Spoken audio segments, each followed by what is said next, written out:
All right, welcome back to the Cash Flow Addicts YouTube channel. Alex here, and I have an exciting deal to share with you today. We have a 10-unit BRRR in Pittsfield, Mass. That's buy, rehab, refinance, and repeat, for those of you who aren't inoculated to that particular jargon. So we're going to get right into it now. This is a great opportunity for you to kind of see how I do my underwriting and show you what exactly we're looking at and what we're looking for.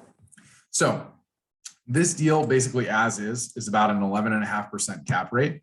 However, it needs a good amount of work. So I have a secondary calculation that I do here, which is going to be after factoring in the CapEx. What's the implied cap rate? And that's right over here. So you need to kind of know what you're looking for in my spreadsheets. But this basically means if we were to buy it in all cash, we'd be at 8.24% return on that capital. So just something to keep in mind there. However, there's a ton of upside in this deal.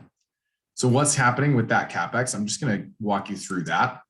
Is we're going to spend about $115,000, $10K to turn over the one vacant unit, $50,000 on common area cosmetics. That's going to be repainting the exterior and interior, new light fixtures, and new flooring in the inside. That's going to be mostly carpeting because it's basically just a lot of stairs. And then we're going to have a new fire alarm system, which will be about $20,000 to $25,000. We have quotes ranging from $15,000 to $25,000. Mini split system, we'll spend $25,000 to $30,000 to install. So that's going to be the basic stuff that needs to get handled to bring this property to where we really want it to be.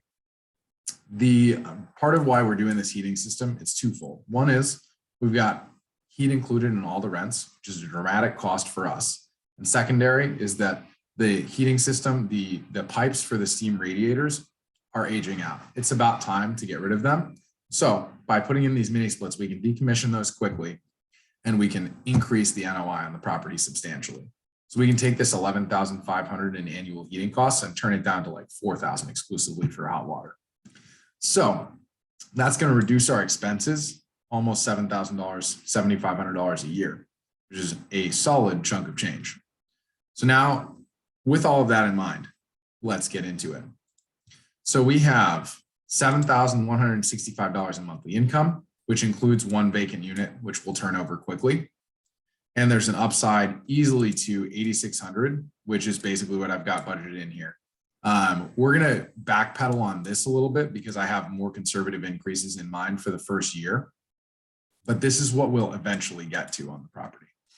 So the way that's going to kind of boil down is that at the very beginning of the property, we're reserving $1,100 a month, and we're actually cash flowing $350 a month.